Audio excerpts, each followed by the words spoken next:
I've just realised that this is the grand unveiling of my new 2023 RST race suit. So I thought I'd show you around, including matching gloves. Thank you very much. We've gone for a rainbow fire, fluoro fire theme this year. As you can see, I think it's quite dashing.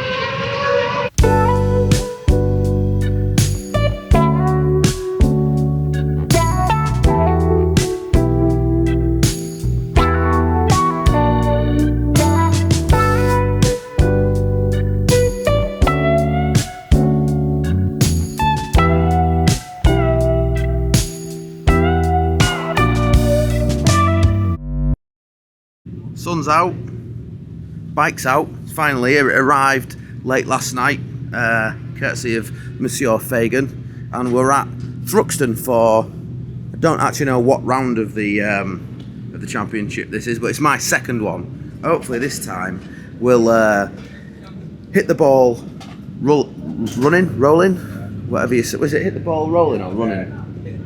Hit the ground running. Thank you, by the way, for all the helpful suggestions with regards to keeping my foot fixed on the bike. A lot of people talked about cycling cleats. To be perfectly honest, that isn't going to work because you twist out of them, and I want to be able to twist without my foot falling out, and I want to be able to get my foot off, without any bother. We've all seen videos of people stopping on their mountain bikes or the bicycles and just literally falling over. So that's why we've not gone down that route. The plan we've got is to just fine-tune the system that we're using, but I'm waiting for another leg to be built, so we'll get there eventually. Plan is just to just build on the speed slowly and see where we end up, because I don't really know what's going to be like around here. It's a long time since I've ridden at Thruxton. I do realise that a lot of people here, or a lot of people racing the Beam this weekend, have never been to Thruxton, so maybe I've got a slight advantage, but we'll see. We'll see how we go. Check out Pyramid on the internets and see what they have to offer for your bike. As well as big name brands, there's a host of their own quality UK made parts ready to make your bike better. Well, that's qualifying done. I haven't vlogged the shit out of this because I didn't want to bore you to death. So we've had another little faff with the foot peg arrangement, and I think we're in a position now where we've got something that really works. Next time I might have a different leg and we're going to try something else. But yeah, yesterday went well. I think I was about 21st fastest overall.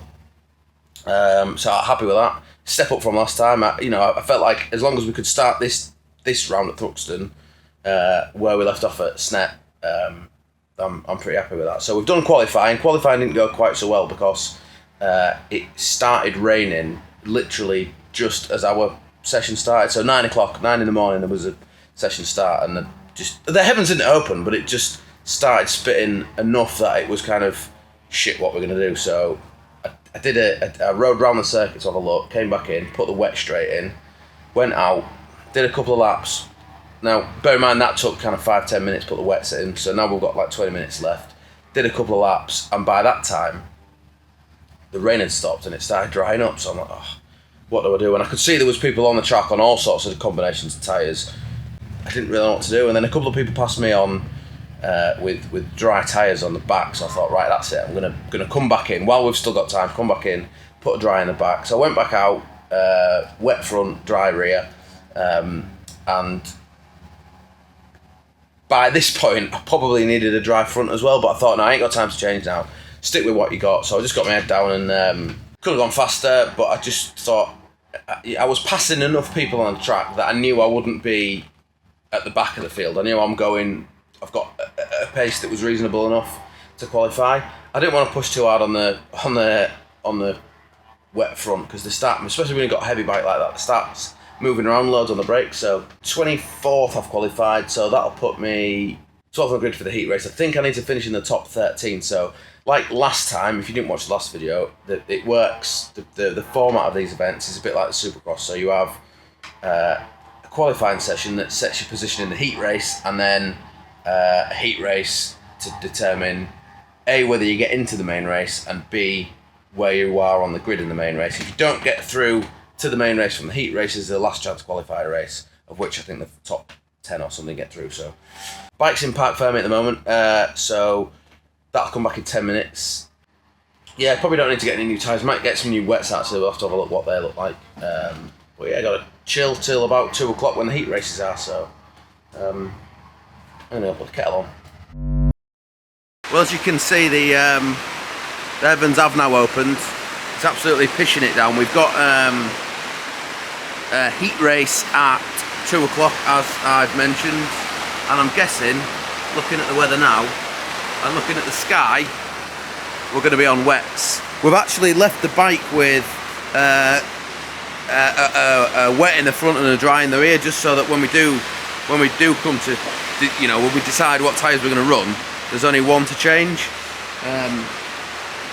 But yeah, I mean, look at that. To be honest, Thruxton is somewhere where you do get a massive amount of grip when it is wet. I've seen people go nearly as fast in the wet, or damp at least, as you can in the dry. I mean, Rich Cooper in that qualifying session, by the end of it, it was fairly dry, but he was doing lap times that would have put him on pole, or would have put him right at the front yesterday. So, but I just don't want it to be that half and half where you're trying to decide, do you put the wets in, do you put the dries in, because that's a real pain in the backside. So one or the other, please. Michael Fish, John Ketley, Thomas Schaffenacker. There's others down there. He's sorting the wheels out, because that wet is about goosed, and we decided that if it is going to rain, we probably want a tyre that's got a little bit of grip left in it. The issue being, this place is really abrasive, so if it's a wet track at the start and dries, we need plenty of meat on it. Otherwise, we'll end up with no tyre left. And if it's completely wet and we try and use a tyre that's half cooked, you don't get the grip, because you lose the kind of sharp edges of the tread. So new rear tyre, and maybe that's what we need to go up the grid a little bit. There's the sun coming out. Look, I can feel it on my back. Absolutely beautiful. But all that's going to do is make it even more difficult to decide where to go with the tyres. So who knows what's going to happen? This is the BSB paddock. If you've never been to a BSB round and you like bike racing, you definitely should, because it's not like when you go to MotoGP and everything's closed off. You can literally just wander through the paddock, see all the big race teams, big trucks like that, big awnings. Wow, that's a proper hairdo, that, isn't it? I wish I could grow my hair like that. Right, dude. Winner's enclosure, look. Unfortunately, I've not spent a lot of time in this bit. Maybe this is my weekend. Maybe this is where I finally win a race in the British Superbike Championship. I've got a feeling might not be this weekend. Anyway, I need to go and get some fuel and get a new tyre, so ciao. Just a weather update. It's absolutely cracking the flags now. The sun's out, the track's bone dry, and it's looking now like we're going to go dries, but there's still about an hour and a half to go. So what do we do? Tell you what, all this global warming lark's becoming a bit of a pain in the ass, isn't it? Greta was right all along, bless her. Cloud's back and it's pissing it down again. What a pain in the penis. Right, we've made a decision. We've got about 15 minutes left until the first heat race. So we've decided, I don't know if you can see behind me down there, the boys are putting the dries in. So it's actually only a case of swapping the front, because we left it with one of each in just to make the job a little bit easier when we decided what we was going to do. So full dries, it's looking fairly dry now. The heat race number one's actually just gone out, so they'll have a fully dry race. Tarmac's bone dry all around the paddock. Might rain again in 5 minutes. We'll see. Can I just have less whistling for a sec? This is a funny track, this. It's one where it's not actually that physically difficult. It's more of a ballsy track, because there's some big fast corners and you just got to, like, you know, hang the bag out a little bit. So not easy, but I'm absolutely loving riding it. So I can't wait to get out there, and it's nice to. I think I've been getting a little bit stressed just with the weather getting wet and dry, and what we're going to do with the tyres, and kind of messes with your head a little bit. So I've been letting myself get a bit stressed out about that. But I think now it's looks like it's going to be dry. We're running the dry tyres, whatever now, so I can just chill out about that. Go and enjoy it. Here we go then, heat race at Thruxton. This is heat race 2, 12th on the grid, so row 4. Decent start with the lights went out. I've sort of got the hang of getting this thing off the line now. I'm still a little bit too tentative. You can see how much time them lads in front of me made up going on that first corner, and yeah, things don't get much better on the second or third corner, as Matthew Frederick just nips up the inside of me. By rights, I should probably have got back past him there, because he did go a little bit wide, but yeah, just not sharp enough, I'm afraid. So it actually took a good lap and a half for me to catch them back up, or kind of roughly catch them back up. That's the group in front of me now. I think I was about 7th or 8th at this point, so that group in front of me runs to probably 3rd place, so I felt like I was not too far off the front. This is a lap later, and you can see that group have pulled a bit of a lead. Here you can just see how big a difference the slipstream makes. I'm just pulling him towards me in the slipstream. As soon as I pull out, I kind of lose that speed, and you can't see, but he's alongside me. I can remember we was alongside each other on the brakes, looking at one another, trying to guess who was going to brake first, and yeah, unfortunately I broke a little bit sooner than him. Again, he ran wide, and I should have been up the inside of him, but I didn't. So this is the lap later, and I just ran a little bit more speed than him into. I wanted to run a little bit more speed than him into there, and I nearly clipped his back wheel. So that was a little bit scary. Did manage to get back past him eventually, although that's not where I passed him. He's again run a little bit wide round church, the fastest corners on the BSB calendar, and I've got in a slipstream tight as I possibly can. Now, when you're not in a slipstream, I was barely even using top gear, but in a slipstream, I was needing all the revs in top gear, and yeah, managed to get alongside him in the slipstream, outbrake him, get into that last corner before him, and crucially get out of the last corner before him to cross the line in front of him. That was about 2 laps to go, and it did start just spitting a little bit. This is the last lap now. I managed to keep him behind me and cross the line in the slightly damp conditions in 8th place, so yeah, made up with that. Wow, what a race that was. That was the most fun I've had on a bike in a long time. After the first lap, I was still with a group of kind of like 3 or 4, but I could see the leaders getting away, and I just had to have a bit of a reality check and think, oh, actually, Boothy, come on, chill out. You're not as good as you maybe think you are. Finished 8th, which I'm made up with. Like, to finish in the top 10 in a heat race. It is only a heat race, so there's we've still got our main event to go tomorrow, but I just loved every second of that. It was yeah. My hands are still shaking now. That was such a proper race. Like me and Matthew, like, we were trading places for about 3 laps, just not every other corner, just having a real good go at each other. So almost annoyingly now, so I've made it through to the main event now. I don't have to do the last chance qualifier, which is a relief in a way, but I enjoyed that race so much. I want to go back out and ride the bike, so I'm gutted that I don't get another chance to ride today, but at least I'm through to the main event tomorrow. So I'll have to check the results, but I think so if I finished 8th there, that put me about 16th overall. So it's 3 on a row, 3, 6, 9, 12. Right, yeah, that's us done for the day. We'll go throw some new tyres on. I'll have I think we've got some leftover lasagna for tea tonight, so bit of lasagna,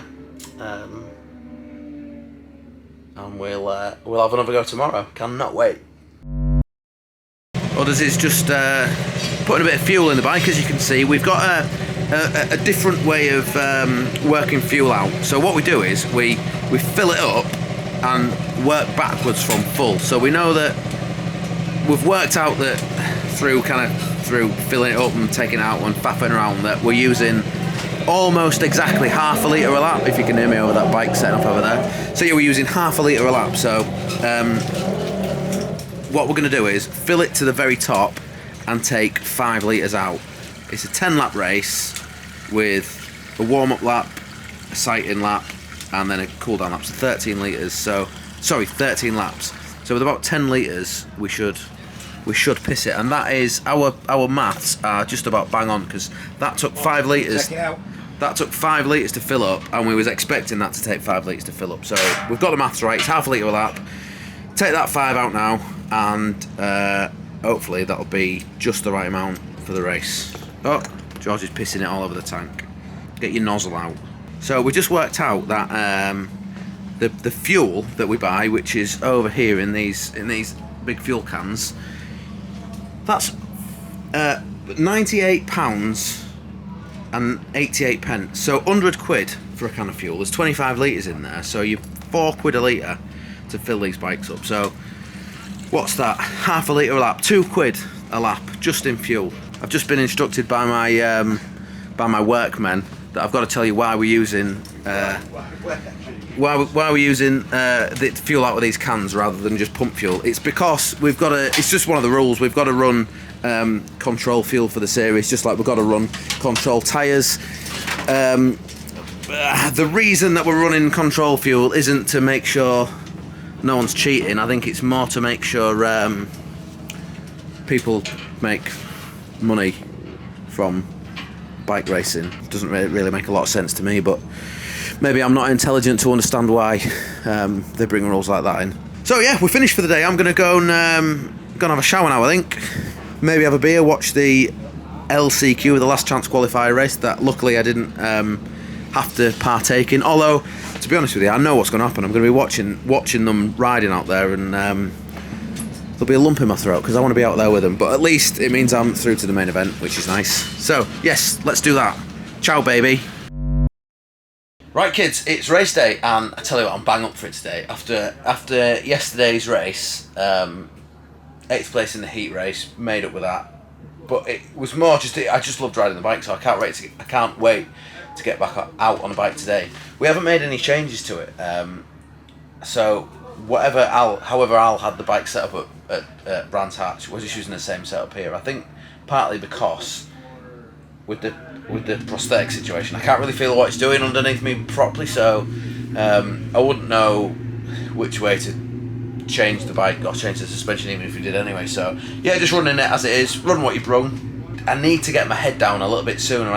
Because I'm too slow. The first 2 laps yesterday, I was just too slow. So I need to get off the line, get a good start, make sure the first 2 laps are quick. If I can get my finger out and do a couple of quick laps at the beginning, I think I'll be able to stay with the not the leaders, but the kind of next group along. I think if I can keep with them, I can maybe run their pace. So that's the plan. Just try and stay with them lads today. Good couple of opening laps, and let's see what happens. Can't wait.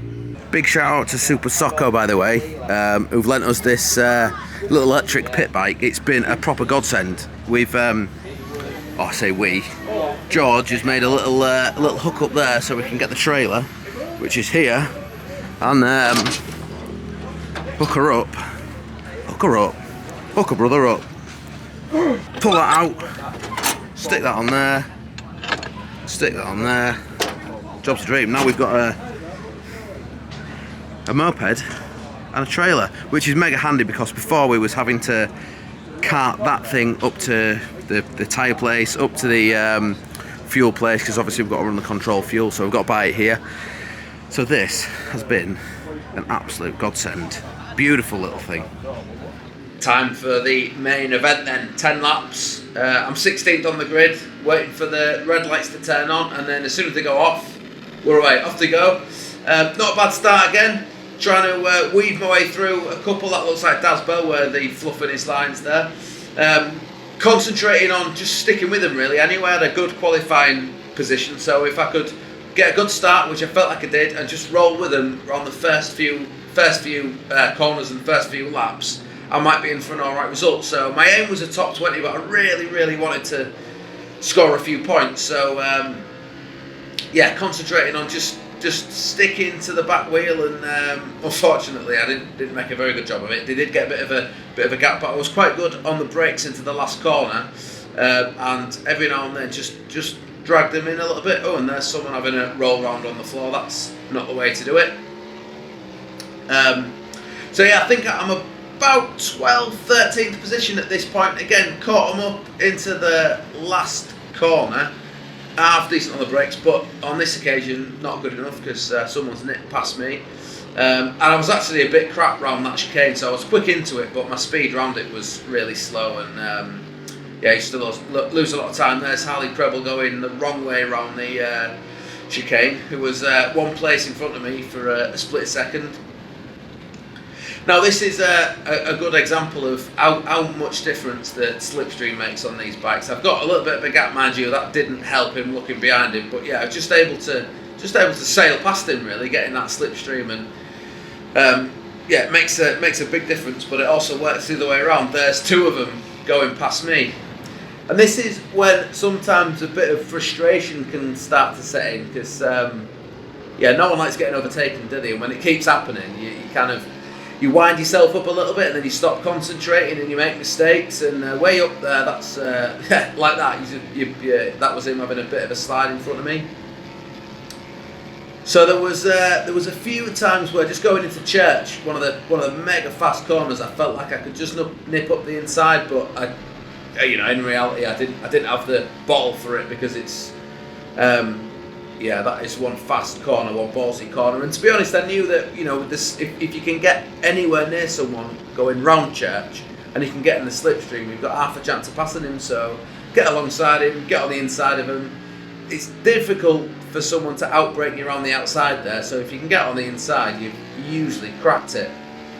That said, I had a big slide of myself coming round Village. This is the one we're in now, and I lost all my confidence. I felt like I couldn't really feel what the bike was doing properly, so yeah, a few more started passing me, and again, bit of help with the slipstream to get back past one of them on the back straight, but realistically I knew at this point that I wasn't going to be able to ride the bike as fast as I wanted it to, because it started moving around, and the tyres get hot at Thruxton because you've got loads and loads of grip, but it's really abrasive tarmac, so yeah, it just got to the point where the bike was moving around too much, and people started, it was probably about lap 6 when it happened, lap 6 or 7, and I just started going backwards, and yeah, I didn't realise at the time that was me getting passed to drop me into 16th place. So if I'd have just held off one more position, I would have scored a point, and if I could have nipped past him, he actually went really defensive into there, and realistically, though, I probably wasn't close enough to pass him, but I was alright with that. That's a top 20 finish in my second race back on a bike. So good day at the office. Wow, man, what a race!